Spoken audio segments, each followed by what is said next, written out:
অটোক্যাডে তৈরি করা যে কোনো ডিজাইনকে আমরা প্রিন্টারে অথবা প্লটারে প্রিন্ট করতে পারি। আমরা নর্মালি যে সমস্ত প্রিন্টিং ডিভাইস দেখে থাকি তা হচ্ছে নর্মাল প্রিন্টার। নর্মাল প্রিন্টারে ছোট আকারের পেপারে প্রিন্ট করা যায়, কিন্তু প্লটার হচ্ছে আলাদা একটি প্রিন্টিং ডিভাইস। মূলত এতে বড় আকারের যে সমস্ত ড্রয়িং আমরা করে থাকি সেগুলো প্রিন্ট করা সম্ভব।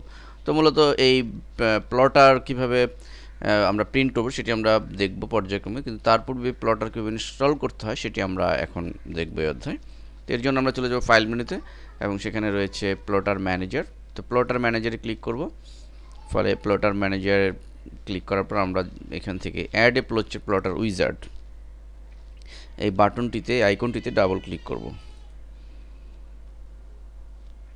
তো আমাদের সামনে যে ডায়লগ বক্স এসেছে আমরা নেক্সট বাটনে ক্লিক করব এবং এখানে to configure a new plotter আমরা মাই কম্পিউটার সিলেক্ট রয়েছে বাই ডিফল্ট।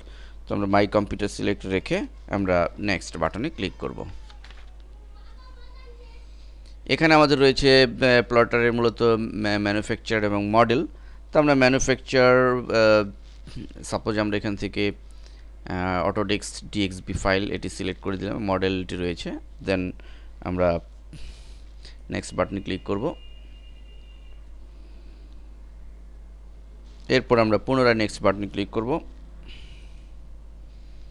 এবং এখানে আমরা পুনরায় আবার নেক্সট বাটনে ক্লিক করব।